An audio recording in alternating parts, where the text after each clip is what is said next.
Sa pinakagitna ng isang bayang napapaligiran ng malalawak na bukirin at tahimik na kabundukan, may isang dalagang dumating na tila hinipan lamang ng hangin patungo sa mundo ng mga tao. Hindi siya kilala ng sino man. Wala siyang kamag-anak. Wala ring nakakaalam kung saan siya nagmula.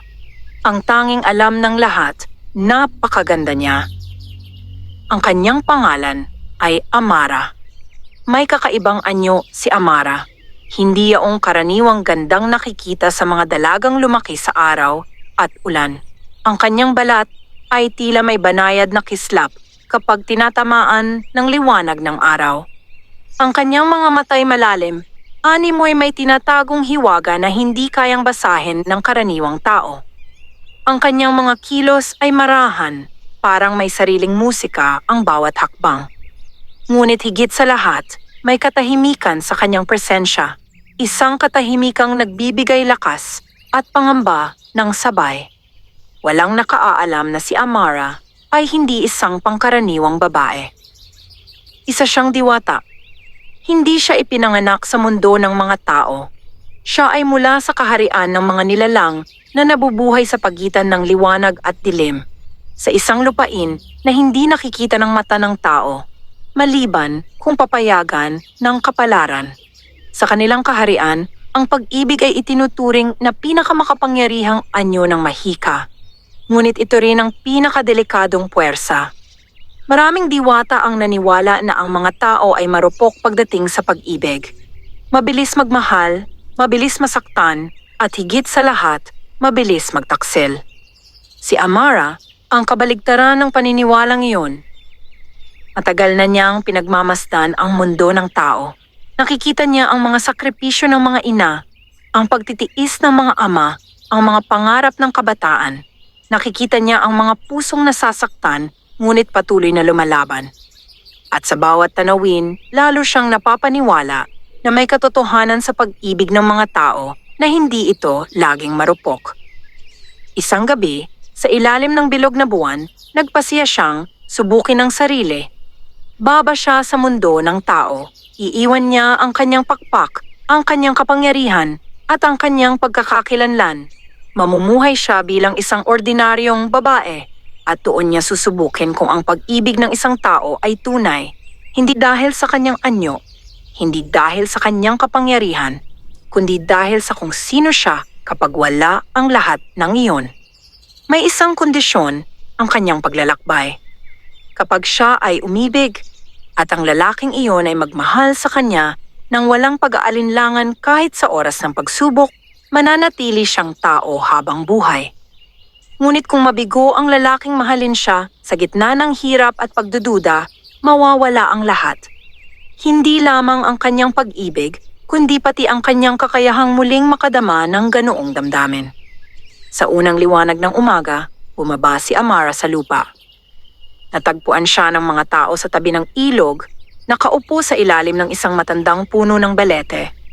Ang kanyang damit ay simple, kulay kremang saya at manipis na blusang tila hinabi ng hangin. Hindi siya nagsalita nang una siyang kausapin, ngunit nang magtanong ang mga nag-aalalang mamamayan kung siya ba'y nawawala, marahan siyang ngumiti. "Wala po akong matutuluyan," ang una niyang sabi. "Kung maaari po, maghahanap ako ng mapagkakakitaan." Walang bakas ng takot sa kanyang tinig. Tanging kababaang loob.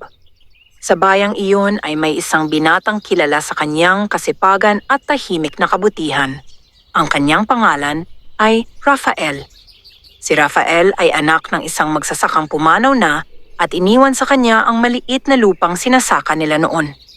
Hindi siya mayaman, ngunit sapat ang kanyang kinikita upang mabuhay ng marangal. Ang kanyang mga kamay ay sanay sa lupa. Ang kanyang mga balikat ay sanay sa bigat ng responsibilidad. Hindi siya gaanong nakikisalamuha sa mga pista o pagtitipon. Mas pinipili niyang manatili sa bukid kasama ang mga pananim at ang hangin na tila tanging kausap niya. Nang unang makita ni Rafael si Amara sa tabi ng ilog, tila may kumalabit sa kanyang dibdib. Hindi iyon basta paghanga sa kagandahan.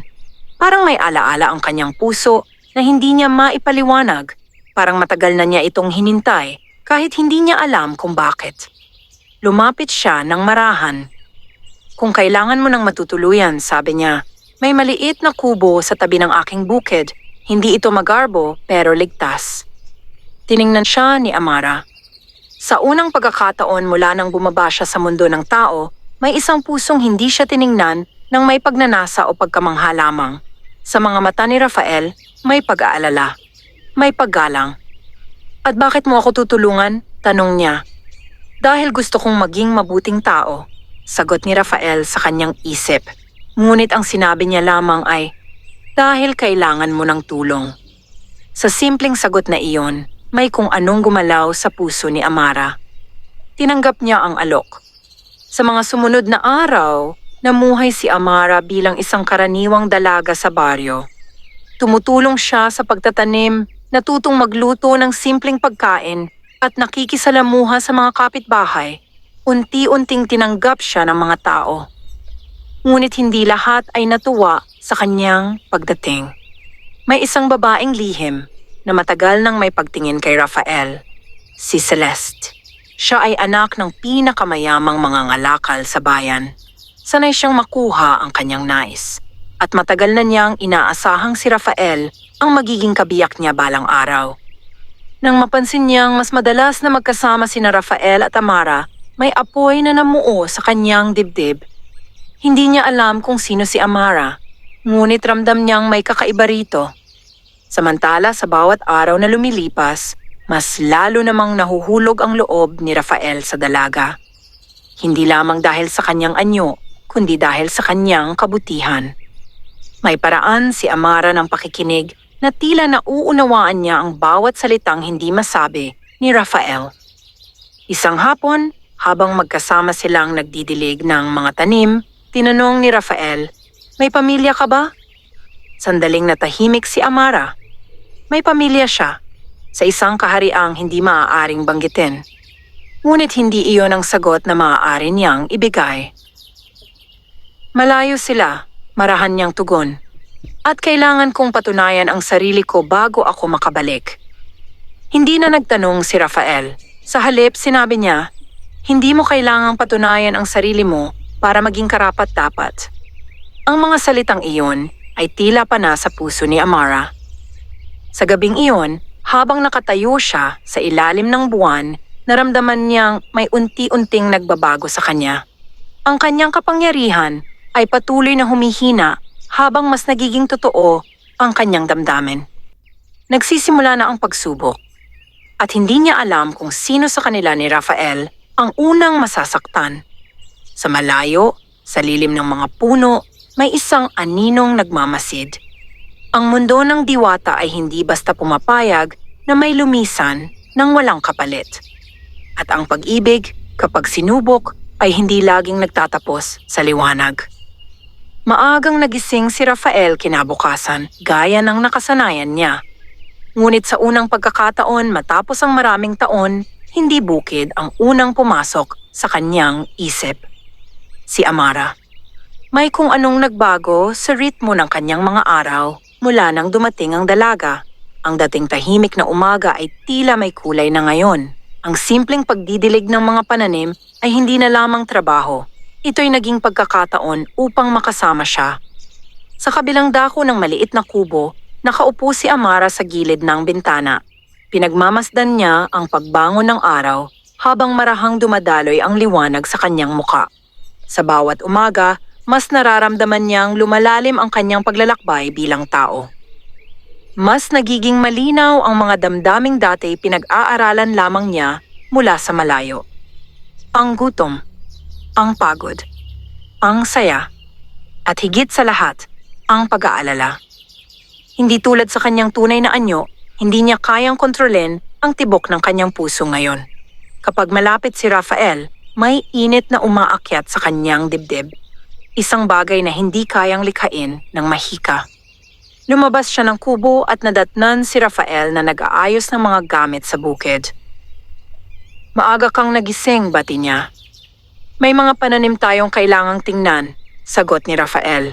May ilang bahagi ng lupa na tila nanlalanta. Tutulungan kita, Mabilis na tugon ni Amara. Habang magkasama silang naglalakad patungo sa gitna ng bukirin, kapansin-pansin ang katahimikan sa pagitan nila, ngunit hindi iyon mabigat. Isa iyong katahimikang puno ng hindi nasasabi ngunit kapwa na uunawaan. Pagdating nila sa bahaging tinutukoy ni Rafael, nakita nilang may ilang pananim na tila hindi tumutubo ng maayos. Ang lupa'y tuyo at may bitak. Hindi sapat ang tubig, sabi ni Rafael. Kung magpapatuloy ito, maaaring bumaba ang ani. Tahimik na lumuhod si Amara at hinawakan ang lupa. Sa kanyang pagkatao bilang diwata, dati sapat na ang isang bulong upang pagyamanin ang lupa. Ngunit ngayon pinili niyang huwag gamitin ang kapangyarihan na unti-unti nang nawawala sa kanya. Sa halip, kumuha siya ng timba at nagsimulang mag-igib. Hindi mo kailangang gawin lahat, sabi ni Rafael. Tayong dalawa ang narito, sagot niya. Hindi ba't mas magaan ang trabaho kapag may kasama? Napatingin si Rafael sa kanya. May ngiti sa kanyang mga labi, ngunit higit doon ay may paggalang. Habang nagtatrabaho sila sa ilalim ng araw, may ilang mata ang nagmamasid mula sa malayo. Si Celeste. Nakatayo siya sa may daan. Hawak ang payong na tila proteksyon laban sa init. Hindi siya sanay sa ganitong tanawin. Si Rafael na dating hindi nagpapansin sa iba, ngayon ay masayang nakikipagtulungan sa isang babaeng hindi niya kilala. Sa puso ni Celeste ay unti-unting sumisibol ang paninibugho. Lumapit siya nang may tikom ng ngiti. Rafael, tawag niya. Hindi ka man lamang dumadalaw sa amin nitong mga nakaraang araw. Napatingin si Rafael, bahagyang nagulat. Marami lang gawain. Gawain?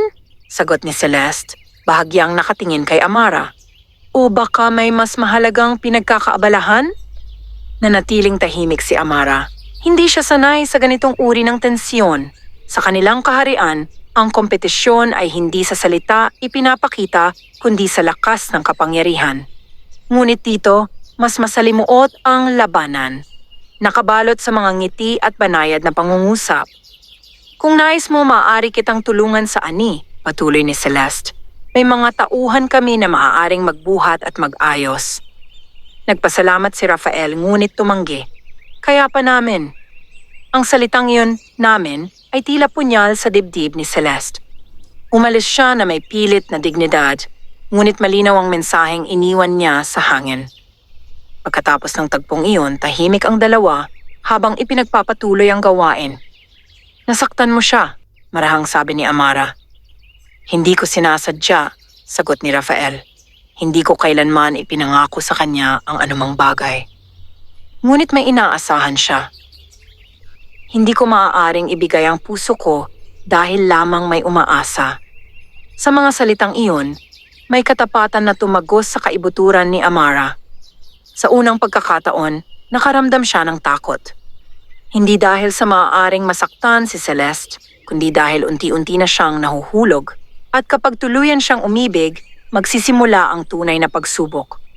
Pagsapit ng gabi, dumilim ang kalangitan ng mas maaga kaysa karaniwan. May malamig na hanging umihip mula sa kabundukan.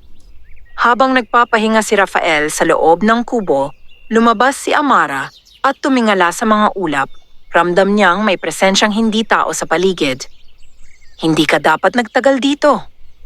Isang tinig ang umalingaw mula sa dilim. Mula sa anino ng matandang puno ay lumitaw ang isang lalaking may matang kumikislap sa kakaibang liwanag. Hindi siya ganap na tao, ni ganap na anino. Orion, mahina ngunit mariing sabi ni Amara. Isa itong bantay mula sa kanilang kaharian. Pinapaalalahanan ka ng konseho, patuloy nito. Habang mas tumitibay ang iyong damdamin, mas humihina ang iyong kapangyarihan. Kapag tuluyan kang naging tao, wala nang pagbabalik. Alam ko ang aking pinili, tugon niya. At kapag siya ang unang bumitaw, hindi agad nakasagot si Amara. Ang tanong na iyon ang kinatatakutan niyang harapin. Hindi lahat ng tao ay kasing linis ng paniniwala mo, dagdag ni Orion. Kapag dumating ang oras ng pagsubok, hindi mo maaaring gamitin ang mahika upang baguhin ang kanyang pasya. Hindi ko nais baguhin ang kanyang pasya, sagot niya. Nais kong malaman ang katotohanan. Nawala ang anino sa isang iglap. Mag-isang naiwan si Amara sa ilalim ng malamig na gabi. Sa loob ng kubo, natutulog si Rafael ng payapa, walang kamalay-malay sa unos na unti-unting nabubuo sa paligid nila. Sa bayan, nagsimula ng kumalat ang bulong-bulungan. Sino ba talaga ang dalagang iyon? Bakit tila may kakaiba sa kanyang pagdating? At bakit tila nagbago si Rafael mula nang siya'y makilala? May mga binhing na itanim sa lupa. Ngunit may mas malalalim na binhi na naitanim sa puso. Mga binhing hindi nakikita, ngunit kapag tumubo, kayang wasakin ang lahat. At sa pag-usbong ng mga damdaming iyon, papalapit na ang unang tunay na pagsubok sa kanilang pag-ibig. Lumipas ang mga araw na tila payapa sa panlabas na anyo, ngunit sa ilalim ng katahimikan ay may mga puwersang unti-unting nagbabanggaan. Mas naging madalas ang pagdalaw ng mga tao sa bukid ni Rafael. May ilan na nag-aalok ng tulong, may ilan na tila nais lamang makiusyoso. Ngunit hindi maikakaila, ang tunay na pakay ng marami ay makita ang dalagang naninirahan sa kanyang kubo. Si Amara. Sa bawat pagharap niya sa kanila, mahinahon siyang ngumiti at magalang na sumagot. Natutuhan na niyang pag-aralan ang mga ekspresyon ng tao. Kung alin ang totoo at alin ang may halong pagdududa, ang kanyang presensya ay patuloy na nagiging sentro ng usapan sa baryo. May mga nagsasabing siya'y mayaman na tumakas sa sariling pamilya. May ilan namang nagbubulong na siya'y maaaring may lihim na dahilan kung bakit walang nakaaalam sa kanyang pinanggalingan. Ngunit higit sa lahat, may mga matang nagbabantay sa kanya. Mga matang hindi nagmumula sa mundo ng tao. Sa isang hapon na tila karaniwan, dumating ang balita na may paparating na malakas na bagyo. Ang kalangitan ay nagkulay abo at ang hangin ay may dalang pangamba. Kailangan nating patibayin ang bubong, sabi ni Rafael habang sinusuri ang kubo. Kung tatama ang hangin ng malakas, baka hindi ito tumagal. Tutulungan kita, agad na sagot ni Amara. Habang magkasama silang naglalagay ng dagdag na tali at kahoy sa bubungan, unti-unting bumuhos ang ulan. Sa bawat patak, tila mas lumalalim ang koneksyon sa pagitan nila. Hindi dahil sa romansa, kundi dahil sa pagtutulungan. Isang malakas na kulog ang yumanig sa paligid. Napahawak si Amara sa braso ni Rafael, hindi dahil sa takot sa bagyo, kundi dahil sa biglang pagragasa ng isang kakaibang pakiramdam sa kanyang dibdib. Sa bawat unos na dumarating, mas humihina ang natitirang kapangyarihan niya, parang may bahagi ng kanyang pagkatao na inihahandog niya kapalit ng pananatili sa mundong ito. Napansin niyo ni Rafael. Natatakot ka ba? Tanong niya, marahang hinahawakan ang kanyang kamay. Hindi siya sanay na may taong magtanong sa kanya ng ganoon. Sa kanilang kaharian, ang takot ay itinuturing na kahinaan. Ngunit dito sa simpleng kubo na pinapasok ng ulan, natutunan niyang amining may mga bagay na hindi niya kontrolado. Hindi sa bagyo, sagot niya. Kung hindi saan? Tumingin siya sa mga mata ni Rafael. Sa sandaling iyon, muntik na niyang sabihin ang katotohanan, na siya'y hindi tunay na tao, na ang pag-ibig nila ay may nakapaloob na pagsubok, na maaaring dumating ang araw na kailangan niyang mawala. Ngunit hindi pa oras. Natatakot ako sa mga bagay na maaaring magbago, sagot niya sa halip. Lahat nagbabago, tugon ni Rafael. Pero kung may pipiliin akong manatili, iyon ang mga bagay na mahalaga. Sa mga salitang iyon, mas lalo pang kumirot ang puso ni Amara. Sa kabilang panig ng baryo, si Celeste ay hindi nakaupo ng tahimik. Hindi niya matanggap ang unti-unting paglayo ni Rafael. Sa kanyang isipan, may dapat siyang gawin. Lumapit siya sa isang matandang babae na kilala sa bayan bilang mapanuri at may malalim na kaalaman sa mga lumang paniniwala. Hindi ito mangkukulam, ngunit marami ang naniniwalang may kakayahan itong makaramdam ng mga hindi nakikita ng iba. May kakaiba sa dalagang iyon, sabi ni Celeste. Ramdam ko. Pinagmasdan siya ng matanda. Hindi lahat ng kakaiba ay masama. Ngunit hindi rin lahat ay mabuti, sagot ni Celeste. Tahimik na nagsindi ng insenso ang matanda at pumikit. Ilang sandali pa'y napakunot ang kanyang noo.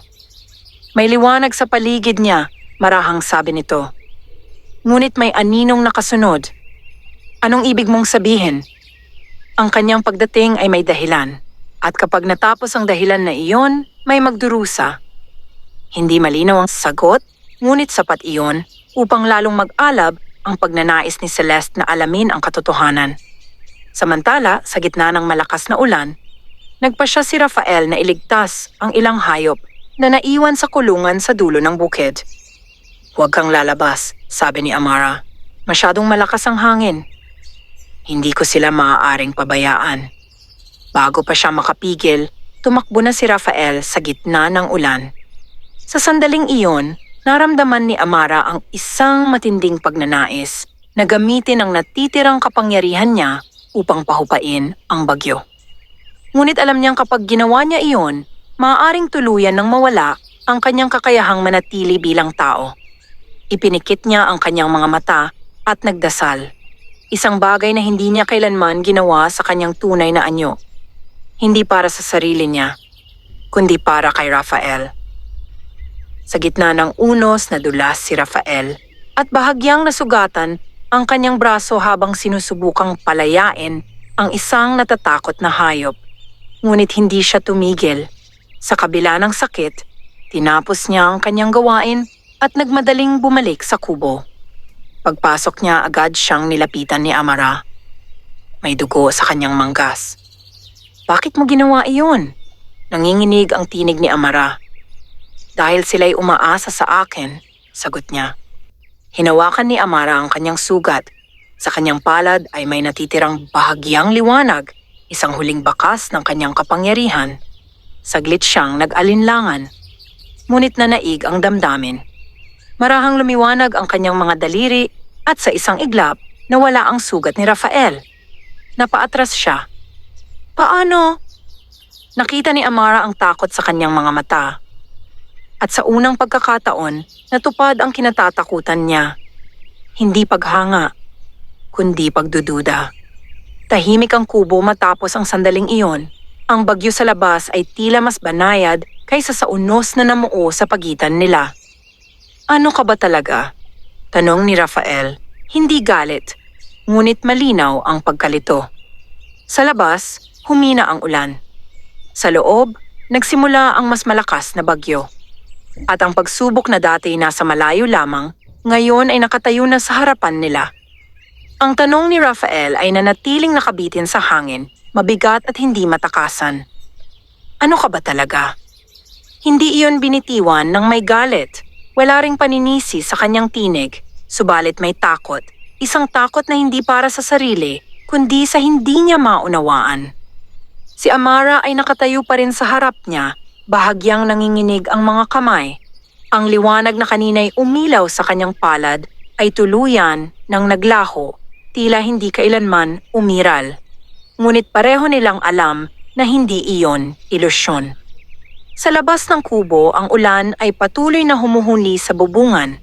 Ang kalikasan ay tila saksi sa sandaling hindi na maaaring balewalain. Hindi ko nais na saktan ka, marahan niyang sabi. Hindi mo ako sinaktan, sagot ni Rafael. Ngunit hindi ko maintindihan ang nakita ko. Lumapit siya ng kaunti, ngunit hindi sapat upang mabura ang pagitan nila. Kung sasabihin ko ang totoo, patuloy ni Amara, maaaring magbago ang lahat. Mas mabigat ang hindi alam kaysa sa katotohanan, tugon niya. Sa mga salitang iyon, napagtanto ni Amara na hindi na niya maaaring ipagpaliban ang sandaling ito. Ang pagsubok ay nagsimula na. Hindi sa anyo ng tukso o paninibugho, kundi sa anyo ng katapatan. Huminga siya ng malalim. Ako ay hindi isinilang tulad ng iba, wika niya. May pinanggalingan ako na hindi nakikita ng karaniwang mata. Isang lugar na umiiral sa pagitan ng liwanag at anino. Tahimik si Rafael, nakikinig. Ako'y ipinadala rito upang mamuhay bilang tao, upang maranasan ang inyong mundo. Upang malaman kung ang pag-ibig ng tao ay totoo kahit wala ang kapangyarihan, kahit wala ang hiwaga. Hindi siya agad sumagot. Sa halip, tumingin siya sa paligid. Sa simpleng kubo, sa mga kasangkapang gawa sa kahoy, sa mga pananim sa labas na pinaghirapan nila. At ang sugat ko? Tanong niya. Ginamit ko ang huling bahagi ng aking lakas upang pagalingin ka. Bakit? Dahil hindi ko kayang makita kang nasasaktan. Ang mga salitang iyon ay hindi na nagmula sa isang diwata. Isa na iyong pagtatapat ng isang babaeng umiibig. Lumapit si Rafael at pinagmasdan ang kanyang mukha. Wala siyang nakitang pakpak, wala ring kakaibang anyo. Isang babae lamang na may bakas ng luha sa mga mata. Kung ikaw ay hindi tao, dahan-dahan niyang sabi. Bakit nararamdaman ko ang init ng iyong kamay? Bakit naririnig ko ang tibok ng puso mo? Dahil pinili kong maging tao, sagot niya. At sa bawat araw na narito ako, mas nagiging totoo ang pagpiling iyon. Tumahimik si Rafael. Ang kanyang isip ay puno ng tanong, ngunit ang kanyang puso ay may sariling sagot na unti-unting nabubuo. May kapalit ba ang pananatili mo rito? Tanong niya sa wakas. Tumango si Amara. Kapag nabigo ang pag-ibig na pinili ko, mawawala ang kakayahan kong magmahal ng ganoon. At kailangan kong bumalik sa pinanggalingan ko. At kung magtagumpay, mananatili ako bilang tao habang buhay. Ang salitang iyon ay tila nagdala ng bigat at pag-asa sa iisang sandali. Hindi madaling tanggapin ang isang katotohanang sumasalungat sa nakasanayan, ngunit hindi rin madaling itanggi ang damdaming nabuo sa mga nakaraang araw. Ako'y isang simpleng magsasaka, sabi ni Rafael. Wala akong mahika. Wala akong kapangyarihan laban sa mga nilalang na tulad mo. Hindi kita hinahanap dahil sa lakas, sagot ni Amara, kundi dahil sa puso. Sa unang pagkakataon mula nang magsimula ang pag-uusap, may bahagyang ngiti sa mga labi ni Rafael. Kung ito man ay pagsubok, wika niya, hindi ko alam kung paano pumasa, ngunit alam ko ang isang bagay, ang damdamin ko para sa iyo ay hindi nagbago dahil sa nalaman ko. Napapikit si Amara, tila may naalis na bigat sa kanyang dibdib. Ngunit hindi pa tapos ang unos. Sa labas ng kubo, may isang pares ng matang nakamasid sa pagitan ng mga puno. Si Celeste. Nakita niya ang sandaling nagliwanag ang palad ni Amara kanina sa gitna ng bagyo. Hindi malinaw ang detalye, ngunit sapat upang magtanim ng takot at hinala sa kanyang isip. Hindi niya alam kung ano ang nakita niya, ngunit alam niyang hindi iyon pangkaraniwan. At sa kanyang puso, hindi pag-unawa ang namayani, kundi takot na baka ang babaeng iyon ay hindi lamang karibal, kundi isang panganib. Kinabukasan, kumalat ang bulong-bulungan. May nagsabing may liwanag na nakita sa kubo ni Rafael. May nagsabing tila tumigil ang hangin sa isang bahagi ng bukid habang ang iba'y winawasak ng bagyo. Ang mga kwento ay lumalaki sa bawat bibig na pinagdadaanan. Unti-unting nababalot ng pagdududa ang pangalan ni Amara. Habang naglalakad siya sa daan, may mga matang sumusunod sa kanya. May mga bulungan na biglang tumitigil kapag siya'y dumaraan.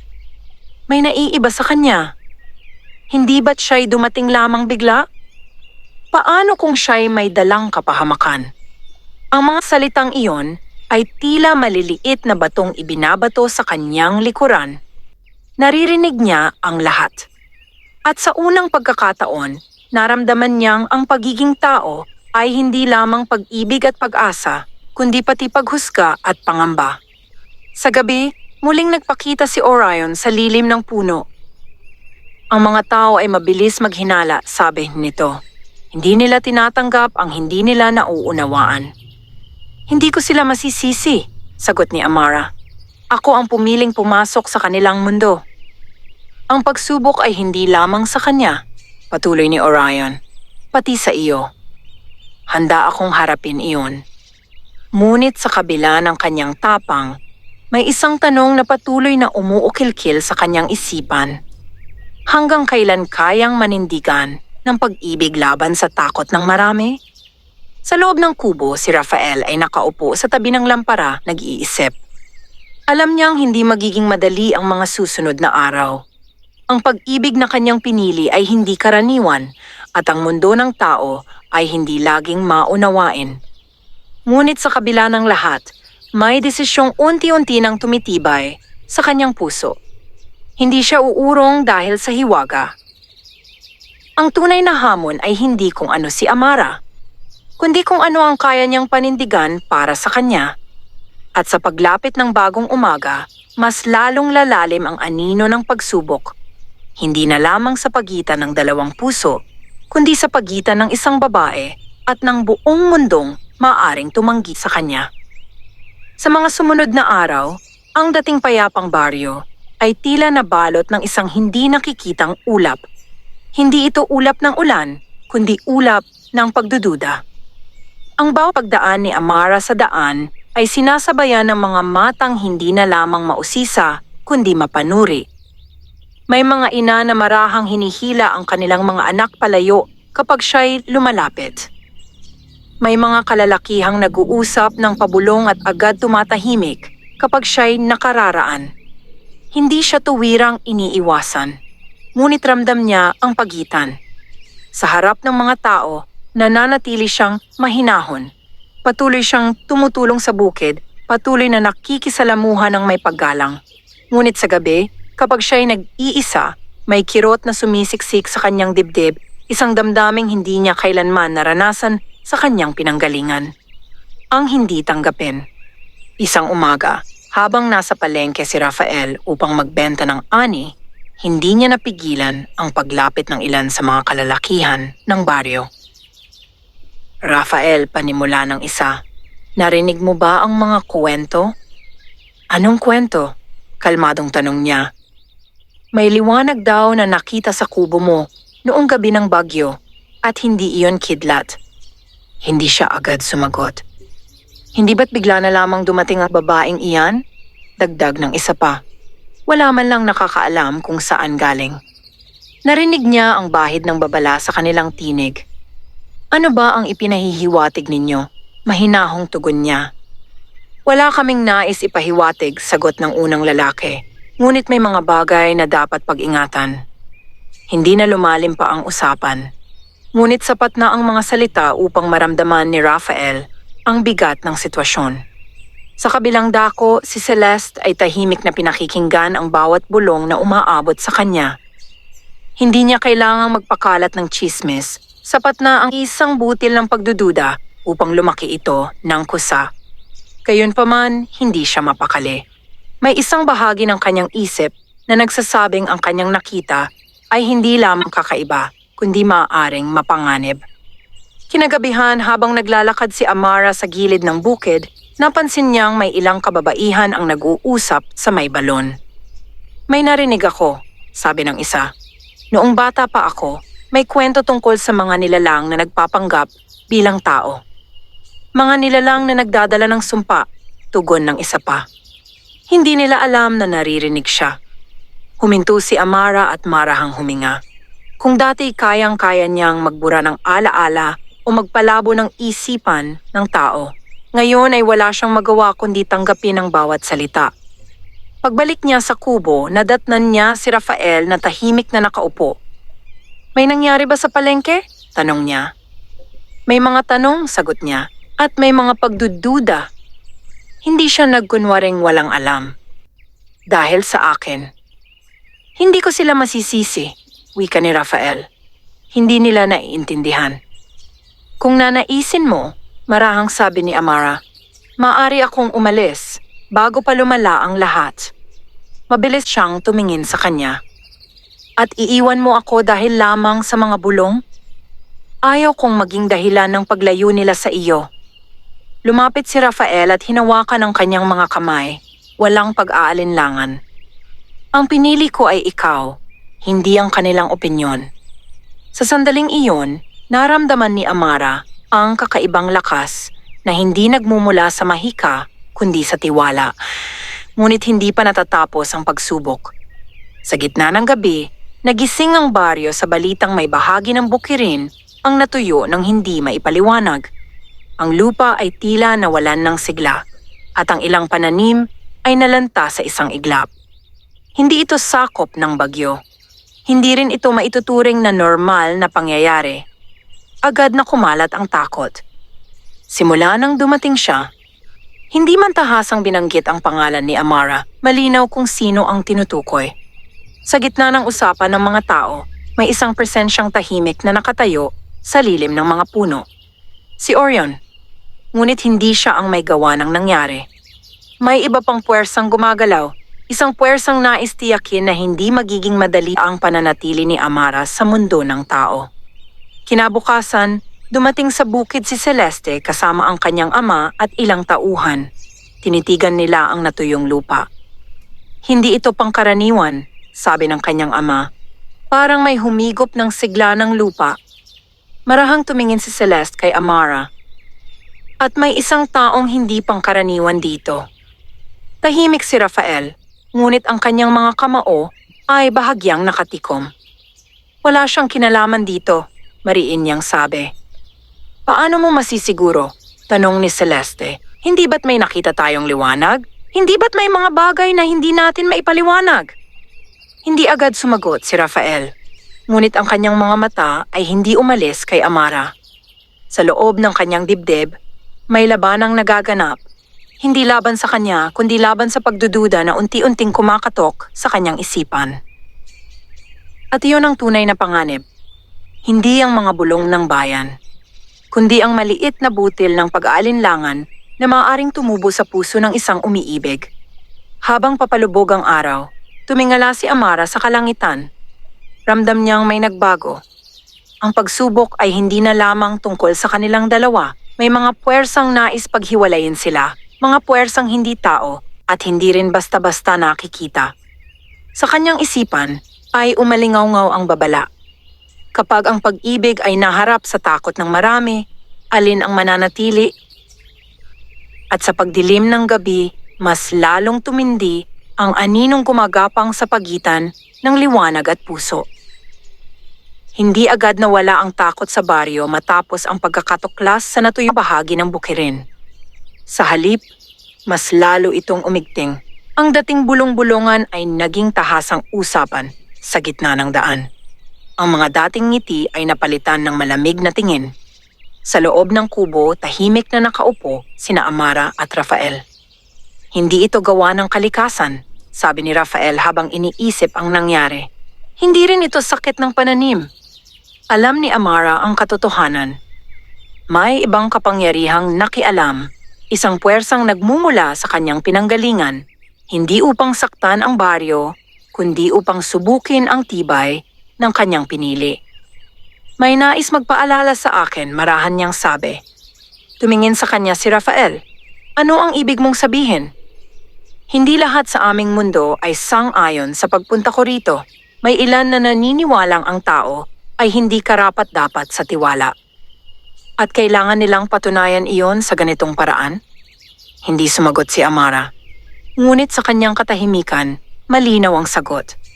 Lumabas si Rafael at tinungo ang bahagi ng bukirin na naapektuhan. Marami ng tao ang naroon, sinusuri ang lupa. May mga nagkukunwaring nagmamasid lamang, ngunit ang tunay nilang pakay ay makita kung ano ang magiging reaksyon ni Amara. Lumapit siya sa tuyong lupa at lumuhod. Hinawakan niya ito tulad ng ginawa niya noon. Ngunit ngayon, wala na siyang maibibigay na liwanag. Wala na siyang natitirang kapangyarihang maaaring magbalik ng sigla sa lupa. Naramdaman niya ang paninikip ng kanyang dibdib. Sa unang pagkakataon mula nang bumaba siya sa mundong ito, tunay na kawalan ang kanyang naramdaman. Kung may kinalaman ka rito, malakas na sabi ng isang lalaki, sabihin mo na. Tahimik si Amara. Hindi siya may gawa nito, mariing sagot ni Rafael. Tumayo sa kanyang tabi. Paano ka nakatitiyak? Tanong ng isa pa. Hindi ba't may nakita tayong himala sa kanyang kamay? Sumulyap si Rafael kay Amara. Ang tanong ay hindi lamang para sa baryo. Isa rin itong tanong para sa kanyang sarili. Nakita niya ang pag-aalinlangan sa mga mata ng mga tao. At sa gitna ng mga matang iyon, may isang pares na mas matalim kay Celeste. Huwag nating agad husgahan, wika ni Celeste tila mahinahon. Ngunit kung may kapangyarihang hindi natin nauunawaan, dapat ba nating ipagsawalang bahala? Ang kanyang tinig ay hindi pasigaw. ngunit sapat itong magtanim ng takot. Sa sandaling iyon, alam ni Amara na ito na ang tunay na pagsubok. Hindi niya kayang patunayan ang kanyang kawalang sala sa pamamagitan ng mahika. Hindi niya maaaring pilitin ang mga tao na maniwala. Ang tanging mayroon siya ay katotohanan at ang puso ni Raphael. Lumapit siya sa gitna ng mga tao. Wala akong kinalaman sa nangyari, malinaw niyang sabi. Hindi ko nais ang kapahamakan ni Numan dito. At sino ka ba talaga? Muling tanong ng isa. Huminga siya ng malalim. Isang taong piniling mahalin ang mundo ninyo.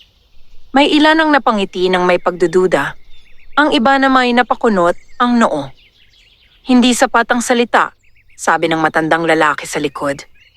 Hindi na nagsalita si Amara. Sa halip, lumuhod siya sa gitna ng tuyong lupa. Isinara niya ang kanyang mga mata. Hindi siya nagbulong ng mahika. Hindi siya nagdasal sa kanyang kaharian.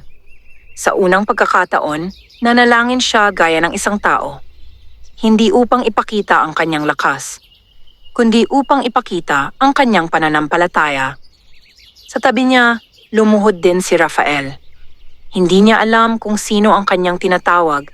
Hindi niya alam kung may makikinig.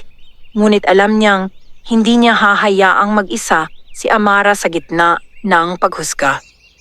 Tahimik ang buong paligid. Walang liwanag na bumaba mula sa langit. Walang himalang naganap. Ngunit ilang sandali pa'y may isang bata ang sumigaw mula sa kabilang dulo ng bukirin. May tumutubong bagong usbong. Napalingon ang lahat. Sa isang maliit na bahagi ng tuyong lupa, may sumibol na manipis na berdeng dahon. Hindi ito milagro na kasing lakas ng dati niyang kapangyarihan. Isa lamang itong munting palatandaan. Ang mga tao ay nagkatinginan. Hindi nila maipaliwanag ang nangyari. Ngunit hindi rin nila ito maituring na sumpa. Tumayo si Amara, may bahagyang pag-asa sa kanyang dibdib. Alam niyang hindi siya ang may gawa ng pag-usbong na iyon. Marahil ito'y tugon ng kalikasan. Marahil ito'y awa ng isang puwersang hindi niya kontrolado. Ngunit sa pagkakataong iyon, hindi mahalaga ang paliwanag. Mahalaga na may sumibol. Unti-unting nag-alisa.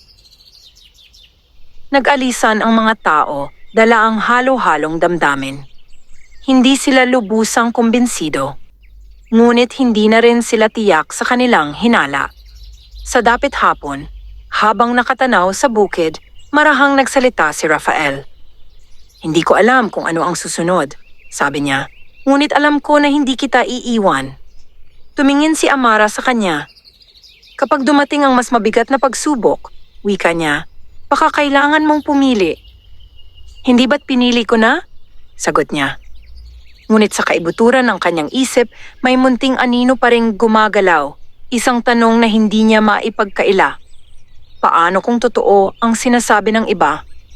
Paano kung ang pag-ibig na ito ay magdala ng mas malaking panganib? Sa malayo, sa pagitan ng mga puno, may isa pang presensyang nagmamasid. Hindi si Orion. Mas mabigat ang kanyang aura. Mas malamig ang hangin sa kanyang paligid. Ang laro ay hindi pa tapos. At ang pananampalataya ng tao man o diwata ay masusubok pa ng higit kaysa sa inaakala nila. Sa mga sumunod na araw, matapos ang pag-usbong ng munting dahon sa tuyong lupa, tila humupa ang tensyon sa baryo.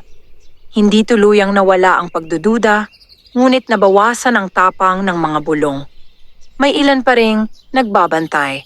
May ilan pa ring naghihinala, subalit wala nang hayagang pag-akusa. Ngunit ang katahimikang iyon ay panandalian lamang. Isang gabi, habang ang buwan ay kalahating nakatago sa mga ulap, nagising si Amara sa kakaibang lamig na gumapang sa loob ng kubo. Hindi ito lamig ng hangin. Isa itong presensyang may dalang bigat. Dahan-dahan siyang bumangon at lumabas. Sa ilalim ng matandang puno sa gilid ng bukid, may isang figurang nakatayo. Matangkad, maputi ang kasuotan, ngunit hindi tulad ng sa kanya, mas mahigpit, mas matalim ang mga linya. Ang mga mata nito'y tila walang bakas ng awa. Hindi ka dapat narito, malamig na sabi nito. Kyle, mahinang tugon ni Amara. Si Kyle ang isa sa mga tagapangalaga ng kanilang kaharian. Mas mataas ang katungkulan nito kaysa kay Orion. Kung si Orion ay tagapagbantay, si Kyle ay tagapaghatol. Ang iyong pananatili ay lumalampas na sa itinakdang hangganan, sabi ni Kyle. Ang pagsubok ay hindi nilalaro ng may emosyon. Hindi ko ito nilalaro, sagot ni Amara. Pinili ko ito. Pinili mong ilagay sa panganib ang balanse. Napatingin si Amara sa paligid. Hindi ko winasak ang lupa. Hindi ako ang sanhi ng pangamba. Hindi mo man direktang ginawa, tugon ni Kyle. Ngunit ang iyong presensya ang nagbukas ng pinto. Naramdaman ni Amara ang bigat ng mga salita. Bakit ka narito? Tanong niya. Upang tiyakin na hindi mo makakalimutan ang patakaran, sagot nito. Kapag taong iyong pinili ay nag-alinlangan kahit isang beses, magwawakas ang iyong pagkakataon. Ang pag-aalinlangan na nailikas sa tao, maring sabi ni Amara, hindi iyon nangangahulugang wala ng pag-ibig. Sa aming kaharian, malamig na tugon ni Kyle, ang pag-ibig na may bahid ng pag-aalinlangan ay kahinaan. Sa mundong ito, sagot niya, ito ay katotohanan. Nagtagpo ang kanilang mga mata. Mag-ingat ka, wika ni Kyle bago tuluyang maglaho. Hindi lamang ikaw ang sinusubok. Pagbalik ni Amara sa kubo, natagpuan niya ang gising na si Rafael. Narinig ko ang mga hakbang mo, sabi nito. May kausap ka ba? Saglit siyang tumahimik. Isang anino mula sa nakaraan, sagot niya. Hindi na nagtanong si Rafael. Sa halip inabot niya ang kanyang kamay. Kung may darating mang panganib, wika niya, haharapin natin. Ngunit sa kanyang tinig ay may bahagyang pagod. Ang mga pangyayari nitong mga nakaraang araw ay nagsimulang umukit ng marka sa kanyang isipan. Kinabukasan, dumating ang isa pang balita sa baryo. May isang batang lalaki ang nagkasakit ng biglaan. Mataas ang lagnat at walang malinaw na sanhi. Ang kanyang pamilya ay nababalot ng takot. Sa hindi maipaliwanag na paraan, muli na namang naiugnay ang pangalan ni Amara sa pangyayari. Simula nang dumating siya, bulong ng ilan. Narinig iyon ni Rafael. Sa pagkakataong ito, hindi siya agad nagsalita. May bahagi sa kanya na napapagod na sa paulit-ulit na pagharap sa pagdududa. Nakita iyon ni Amara. Ito ang babala, mahina niyang sabi. Unti-unti nilang ituturo ang bawat hindi maipaliwanag sa akin. Hindi ko sila hahayaang gawin iyon, sagot ni Rafael. Ngunit hindi na kasing tatag ng dati ang kanyang tinig. Namagitan ang katahimikan. Sa puso ni Amara, may bahagyang kirot. Hindi dahil sa galit o paninisi, kundi dahil naramdaman niya ang maliit na bitak sa matatag na paninindigan ni Rafael. Hindi ito malinaw, hindi ito hayagan. Ngunit naroon. At sa kanilang mundo, ang kahit pinakamaliit na pag-aalinlangan ay may kapalit. Sa gabi, tahimik siyang naglakad patungo sa tahanan ng batang may sakit. Hindi upang gumamit ng mahika, sapagkat halos wala na siyang natitira, kundi upang tumulong bilang isang tao. Nagbuhat siya ng tubig, nagpakulo ng mga halamang gamot, nagbantay sa tabi ng higaan. Hindi siya itinaboy, ngunit hindi rin siya lubos na tinanggap. Habang pinupunasan niya ang noo ng bata, naramdaman niyang may matang nagmamasid mula sa bintana. Si Kyle. Hindi siya nakialam. Nagmamasid lamang. Pagsapit ng madaling araw, bumaba ang lagnat ng bata. Walang liwanag na bumalot sa silid, walang himala. Tanging pag-aalaga. Nang magising ang bata at bahagyang ngumiti, may luhang tumulo sa pisngi ng kanyang ina. Salamat, bulong nito kay Amara. Sa sandaling iyon, may isang piraso ng pagdududa sa baryo ang natunaw. Ngunit hindi lahat.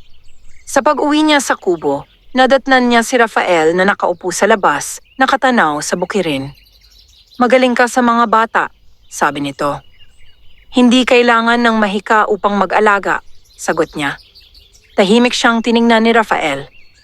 Amara, wika niya, kung darating ang araw na kailangan mong pumili sa pagitan ng mundong ito at ng iyong pinanggalingan, ano ang pipiliin mo?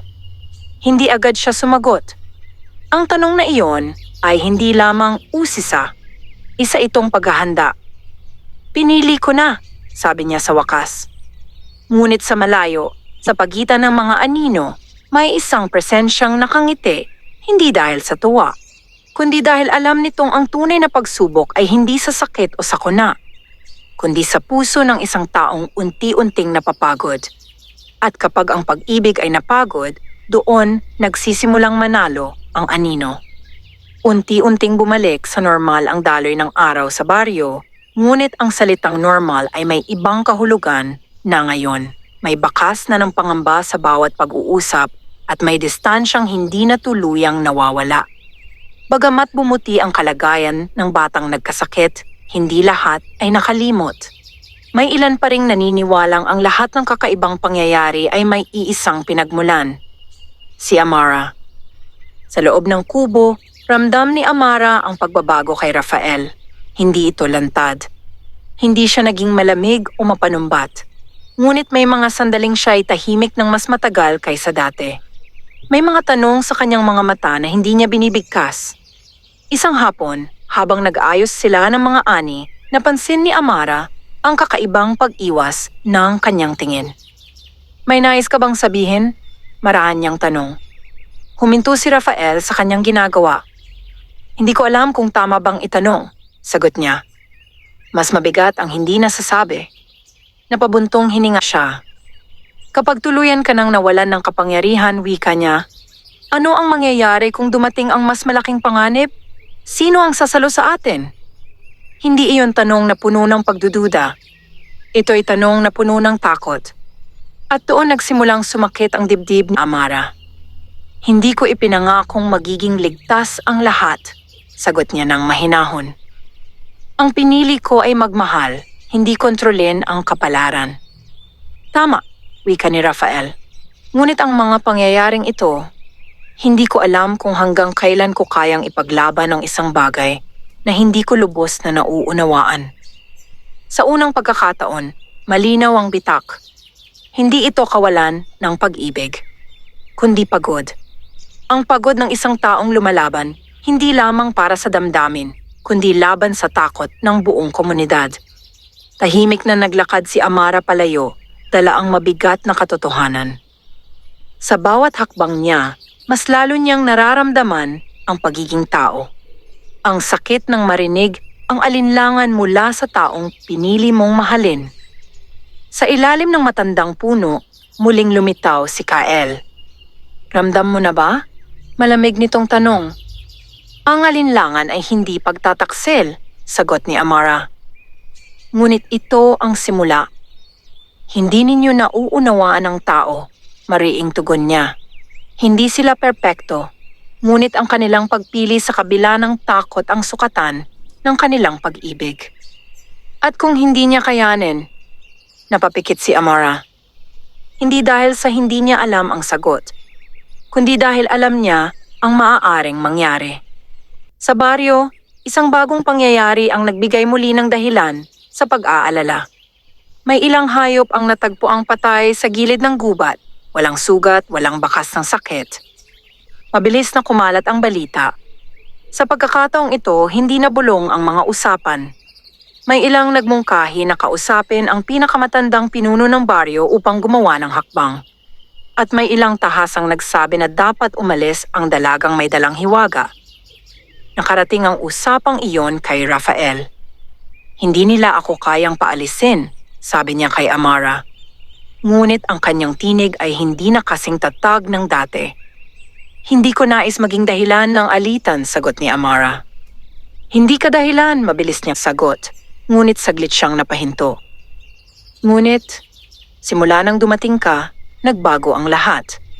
Ang salitang iyon ay tila matalim na hangin. Hindi siya sinisi, ngunit inamin na may koneksyon. At iyon ang pinakamapait na katotohanan. Sa gabing iyon, nagpasya si Amara na pumunta sa gubat, mag-isa, hindi upang gamitin ang natitirang kapangyarihan, kundi upang hanapin ang pinagmumulan ng kaguluhan. Sa kailaliman ng mga puno naramdaman niya ang presensyang hindi mula sa kaharian ng diwata. Isang mas madilim na puwersa. Isang nilalang na nabubuhay sa pagitan ng inggit at galit, pinapakain ng takot ng tao. Lumantad ka, mariing sabi ni Amara. Mula sa anino ay lumabas ang isang anyong hindi buo, tila usok na may hugis ng tao. Hindi mo dapat iniwan ang iyong lugar, pulong nito. Ano ang nais mo? Kapag ang mga tao ay natakot, lumalakas ako, sagot nito. Ang iyong presensya ang nagbigay sa akin ng pagkakataon. Naramdaman ni Amara ang katotohanan. Ang takot ng baryo ang siyang nagpapalakas sa nilalang. At ang bawat pag-aalinlangan ni Rafael ay tila gasolina sa apoy. Hindi ko hahayaang gamitin mo ang kanilang takot, mariing sabi niya. Ngunit sa kanyang mga kamay ay wala ng liwanag. Ang tanging sandata niya ay ang kanyang puso. Sa kubo, hindi mapakali si Rafael.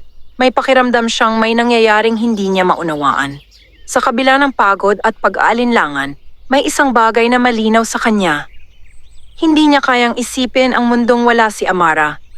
At doon, sa gitna ng kanyang pagod, nagsimulang magising ang mas malalim na katotohanan.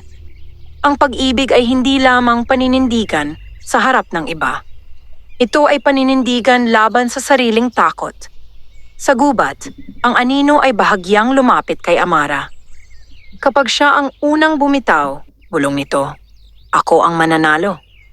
Sa sandaling iyon, napagtanto ni Amara na ang tunay na laban ay hindi laban sa nilalang na iyon, kundi laban sa unti-unting pagkapagod ng pusong kanyang pinili.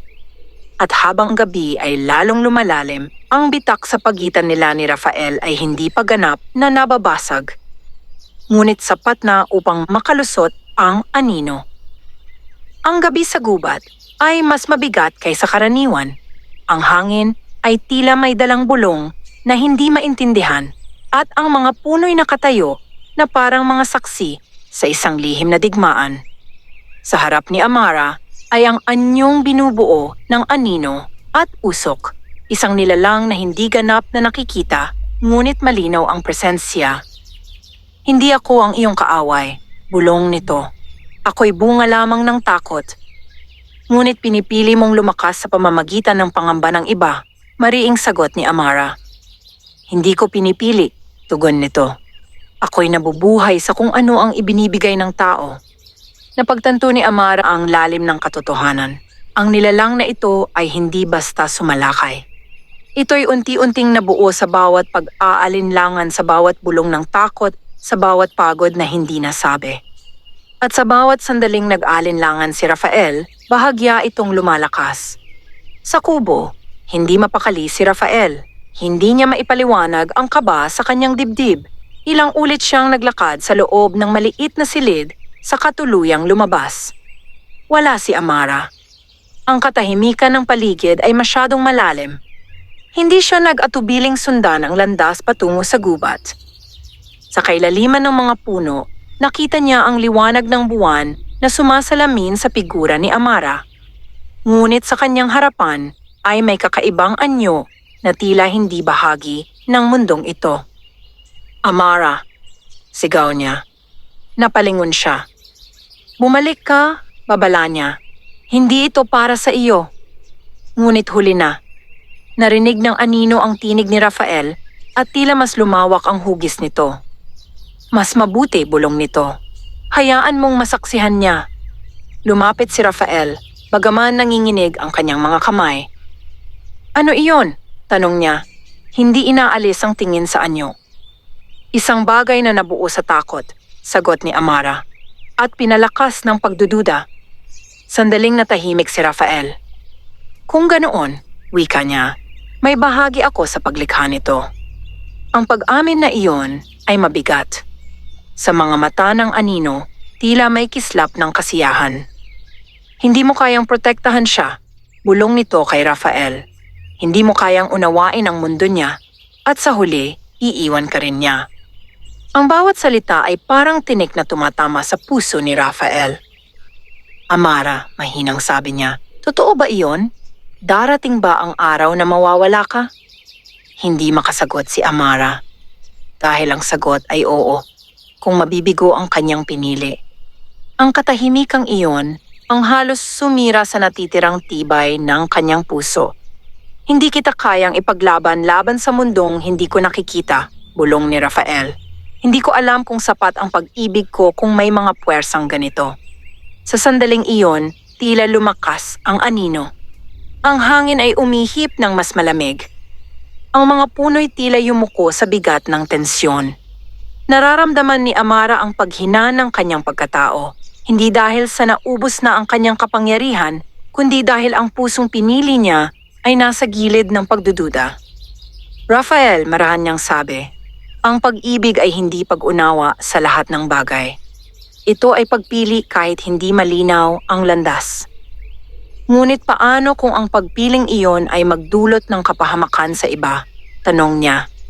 Iyon ang pinakamalalim na takot niya. Hindi ang mawala si Amara, kundi ang maging dahilan ng kapahamakan ng baryo. Kung ang aking pananatili ay magdudulot ng panganib, patuloy ni Amara, ako ang unang aalis. Sa mga salitang iyon, tila may kumirot sa dibdib ni Rafael. Aalis ka? Mahinang tanong niya. Kung iyon ang makabubuti, hindi iyon banta. Hindi rin iyon pagsuko. Isa iyong sakripisyo. Sa gitna ng katahimikan, ang anino ay unti-unting umikot sa paligid nila. Tingnan mo, bulong nito kay Rafael. Handa ka ba talagang ipaglaban ang isang taong maaaring mawala anumang oras? Isinara ni Rafael ang kanyang mga mata. Sa kanyang isipan ay naglaro ang lahat ng nangyari. Ang unang araw na nakita niya si Amara sa tabi ng ilog, ang mga tahimik nilang pagtatanim, ang kanyang pag-aalaga sa batang may sakit, ang kanyang pag-iyak nang marinig ang pag-aalinlangan. Hindi siya nahulog sa isang hiwaga. Nahulog siya sa isang puso. Unti-unti niyang iminulat ang kanyang mga mata. Hinding-hindi kita hahayaang umalis dahil sa takot. Mariin niyang sabi. Sa sandaling iyon, tila may nagbago sa hangin. Ang anino ay bahagyang umurong. Hindi ako makapangako na hindi ako mag-aalinlangan, patuloy ni Rafael. Tao ako, ngunit ang bawat pagdududa ko ay hindi laban sa iyo, kundi laban sa sarili kong kakayahan. At pipiliin kitang mahalin kahit may takot. Ang mga salitang iyon ay hindi perpekto, ngunit totoo. At sa kanilang mundo ang katotohanan ang may pinakamalakas na liwanag. Unti-unting naglaho ang anyo ng anino, tila hinigop ng sarili nitong kawalan. Hindi ito tuluyang nawala, ngunit humina. Tahimik na nagkatinginan sina Amara at Rafael. Ang laban ay hindi pa tapos. Ngunit sa gabing iyon, hindi pagdududa ang nanalo, kundi ang pagpili. At sa unang pagkakataon matapos ang maraming pagsubok, naramdaman ni Amara ang kakaibang init sa kanyang dibdib, hindi mahika, hindi kapangyarihan, kundi pag-asa. Ngunit sa malayo, sa pagitan ng mga bituin at ulap, may mga matang nagmamasid.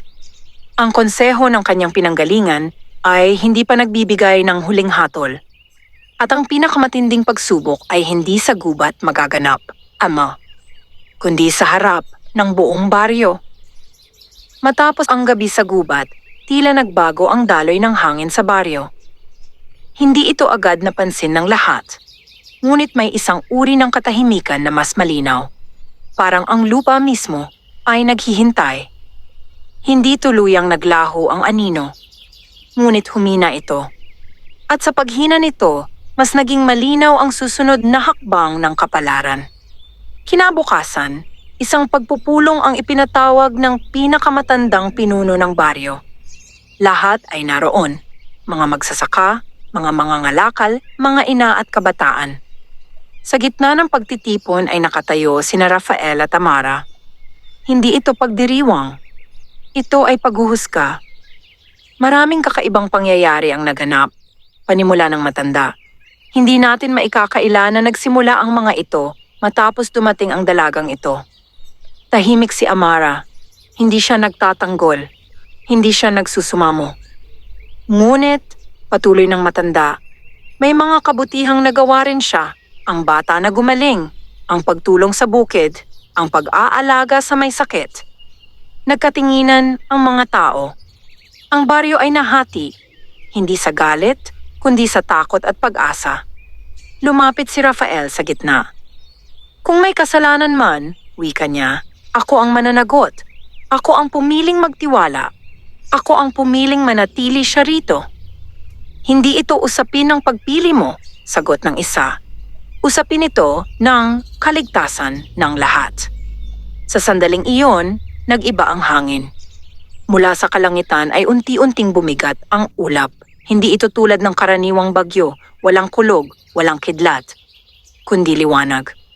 Isang malamlam, ngunit makapangyarihang liwanag ang bumaba sa gitna ng pagtitipon. Napaatras ang mga tao. Sa loob ng liwanag ay lumitaw ang mga anyong hindi ganap na nakikita, mga figurang may presensyang hindi maikakaila. Ang konseho. Sa unahan nila ay si Kael. Amara, umalingaw-ngaw ang tinig na tila mula sa maraming tinig na nagsasalita bilang isa. Ang iyong panahon ay nagwakas. Naramdaman ni Amara ang paninikip ng kanyang dibdib. Hindi siya umalis. Hindi siya umatras. Ang pusong iyong pinili, patuloy ng tinig, ay nakaranas ng pag-aalinlangan.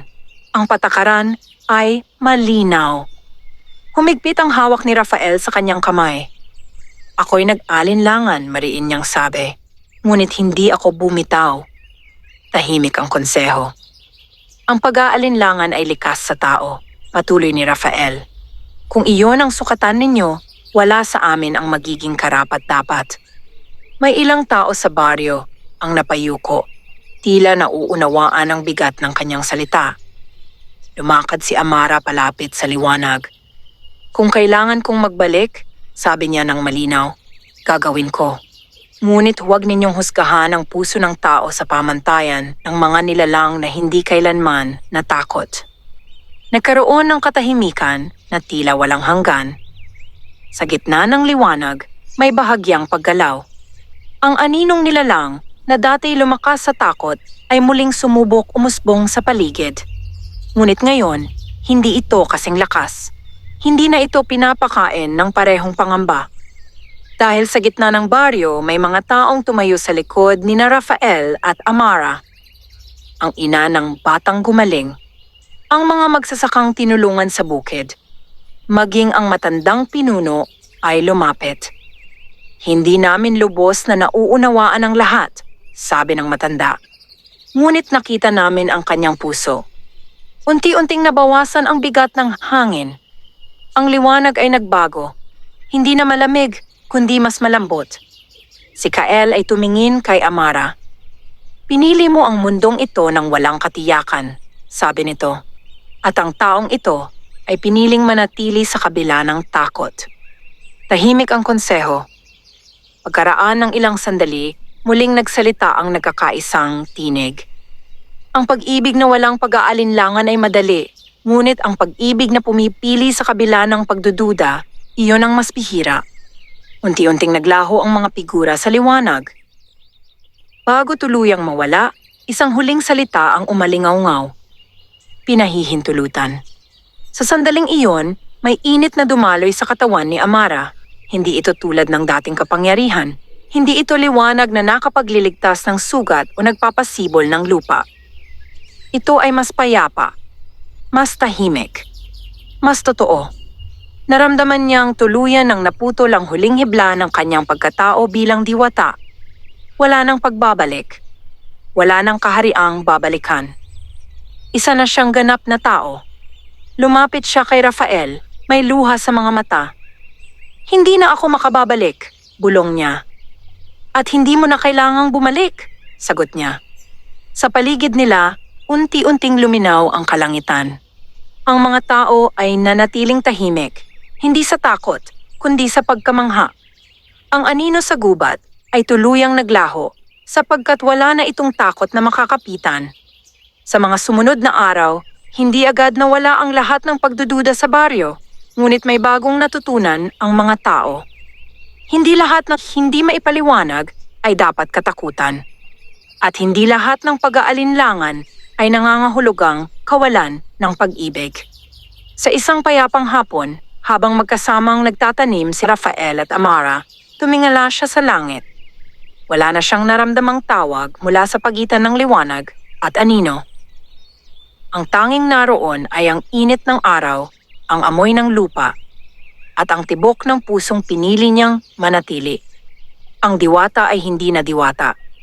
Ngunit ang pag-ibig na kanyang natagpuan ay higit pa sa anumang mahika.